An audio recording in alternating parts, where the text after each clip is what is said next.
Hello, everyone, and welcome to English Pod. My name is Marco. My name is Catherine, and today we have a lesson for you all about school. That's right. Today we're going to take a look at a child's report card. So we're going to talk a little bit about what this means, what is a report card, and also everything that's inside this report. That's right. So we're going to learn how to describe a child's schoolwork. Is it good? Is it bad?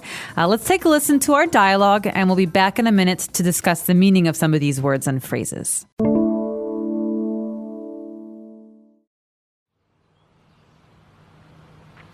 Look, Jimmy's report card came today.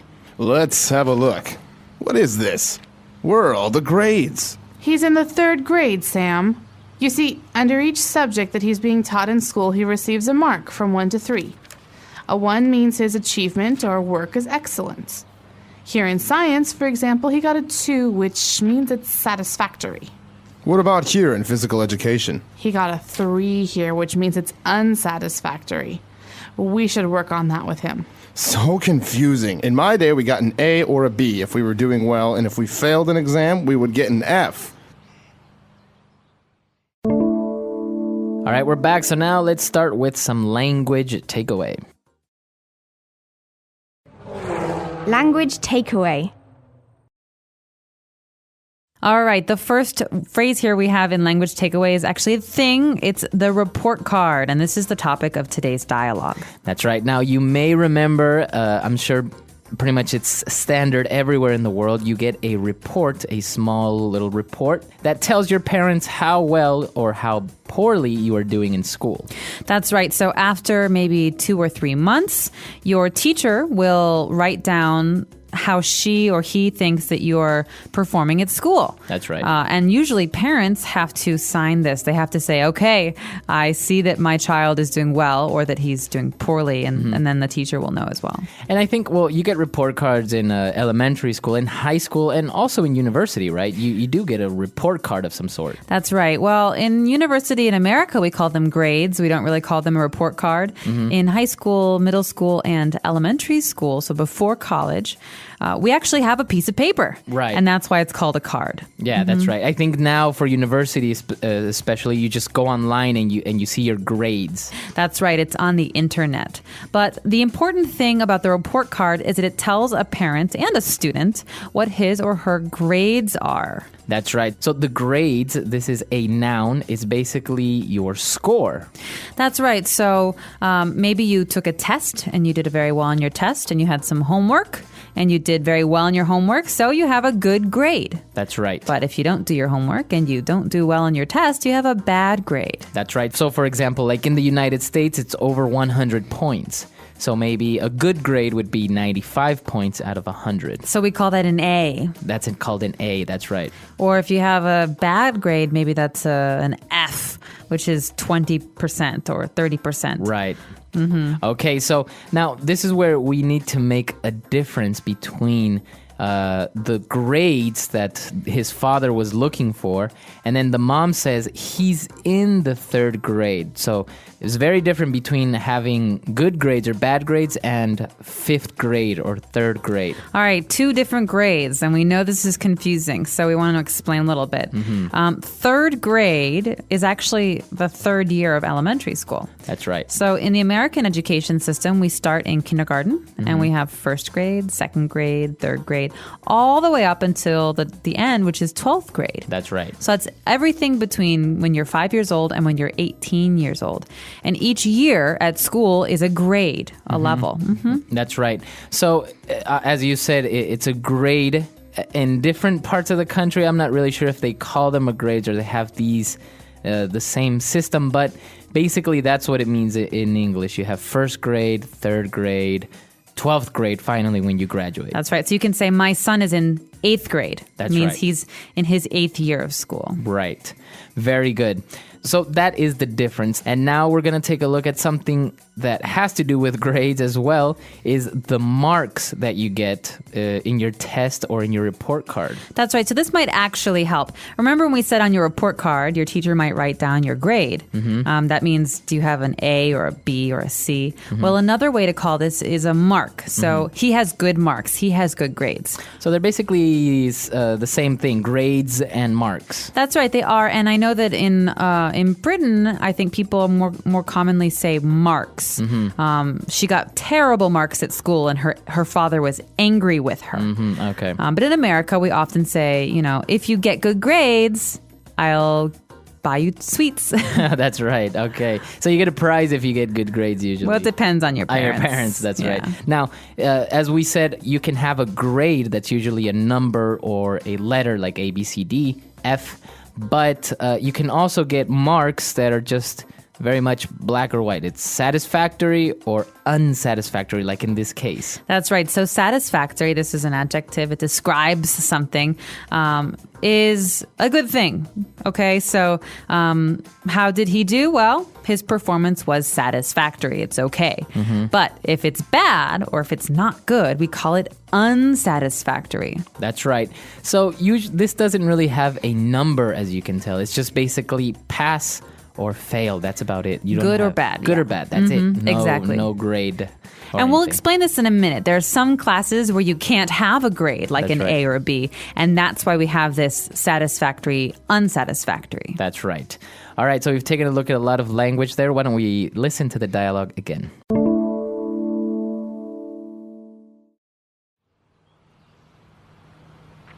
Look, Jimmy's report card came today. Let's have a look. What is this? Where are all the grades? He's in the 3rd grade, Sam. You see, under each subject that he's being taught in school, he receives a mark from 1 to 3. A 1 means his achievement or work is excellent. Here in science, for example, he got a 2, which means it's satisfactory. What about here in physical education? He got a 3 here, which means it's unsatisfactory. We should work on that with him. So confusing. In my day, we got an A or a B if we were doing well, and if we failed an exam, we would get an F. All right, we're back. So now let's take a look at some phrases on Fluency Builder. Fluency Builder. You could have said, let's have a look, Marco. That's one of the key phrases in today's dialogue. That's right. The dad got the report card and he said, all right, let's have a look. All right, this is a very common way to say, let's see, or let me look at that. So let's have a look. Maybe it's just one person, me. Right. But we still say this, let us. So it's plural. It's very weird, but it just means let me look. Let me see. And exactly, as you said, even though it's in plural and you may be by yourself or only you are going to look at something, people still say, let's have a look. Let's have a look here. Yeah, it means I want to look at this. So if I say, hey, I just bought this new CD. Okay, I can say, hey, let's have a look. All right, and I could give it to Marco and he can look at the case and see who the musician is. That's right. All right, now talking about one of the subjects in school, that means some of the classes that you have. We had science, we have history, and there's another one called physical education. All right, so this is a class that has many different names. It's physical, so you know that it has to do with your body. So basically, it's sports class, and you play sports like football, basketball, things like that. It's also called PE. PE for short, yeah. Because remember, physical in English starts with a P, PH, physical. But this is what I was saying earlier, Marco. You can't give a person an A or a B in physical education. Well, you don't really. So Right. normally, students get satisfactory or unsatisfactory. Right, because usually it doesn't mean that you have to be very good at sports. Sometimes it just, the effort counts. You may not be very good at soccer or football or basketball, but if you try really hard, you're running around and you're actually doing what you're supposed to be doing, then you get a satisfactory note. It means, you're not the best player in the world, but you're doing what you're supposed to. Exactly. All right, so Now, when the father was talking, he's like, oh, I don't understand this report card. In my day, we got an A or a B. All right. So this is a common phrase that people say when they want to talk about when they were children or when they were growing up. So Right. older people often say, oh, in my day, things Right. were different. So this is a way to make a comparison between now and the past. Yeah, right. You're basically saying when I was a child or many years ago, this was what happened, or this is how it used to be. In my day, school was much more difficult. That's right. Today, it's very, very easy. That's right. So this is how you start this comparison between the time when you were a child to now. Yes. In my day. All right. And to finish off, we're going to talk about failing an exam because obviously sometimes you do fail. Yeah, and if you fail an exam, you get a very bad grade, an F. An F. So F for fail, it's easy to remember. That's right. So you can say I didn't pass the exam, but you can also say I failed the exam. Yes, and normally fail means you received less than 60%. That's right. Or 50%. So it's, 50%. So basically you missed, if there are 10 questions on the exam, you missed 5 or 6 or 7 or all the way to 10 of them. So you missed more than half of the questions. That's right. And it's not only for school. For example, your driver's exam, when you're going to get your driver's license, you can also pass or fail that exam. And if you fail the exam, you have to take it again. That's right. So that's all the Fluency Builder words we have for you today. Let's take a look at them again, and we'll be right back.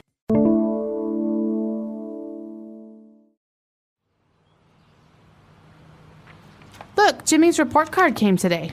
Let's have a look. What is this? Where are all the grades? He's in the 3rd grade, Sam. You see, under each subject that he's being taught in school, he receives a mark from 1 to 3. A 1 means his achievement or work is excellent. Here in science, for example, he got a 2, which means it's satisfactory. What about here in physical education? He got a 3 here, which means it's unsatisfactory. We should work on that with him. So confusing. In my day, we got an A or a B if we were doing well, and if we failed an exam, we would get an F. All right, so big question, Marco. When you were a student, did you get good grades? I got good grades, but not great grades. I was always the type of student that paid attention in class, did my homework, but never studied. Ah, so you did not study for the tests. No, but that's why I never got an A, for example, or an A+, but I always got a B. So I was that type of just more chilled type of student.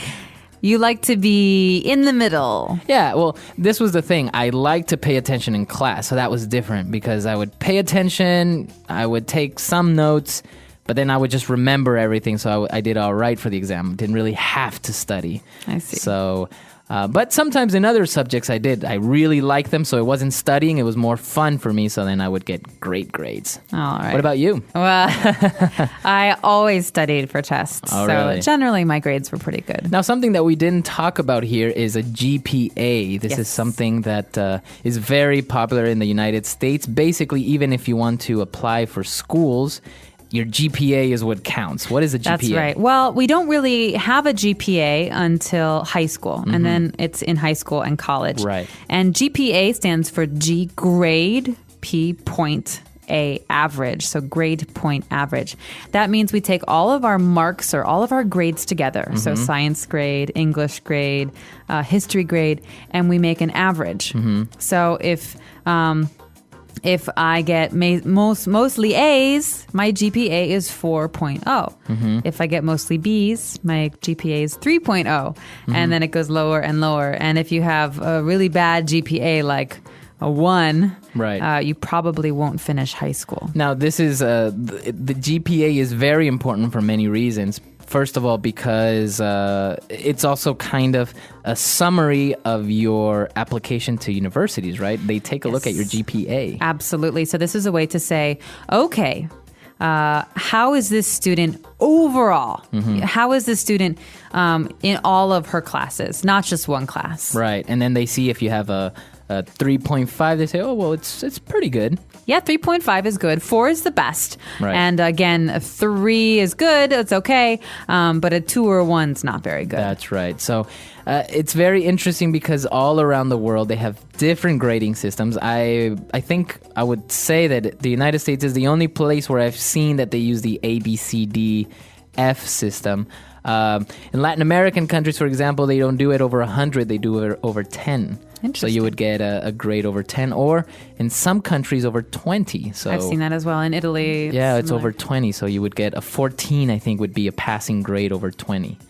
Well, let us know, listeners, if you have a different grading system in your country. Also, you can let us know how were your grades when you're studying in school.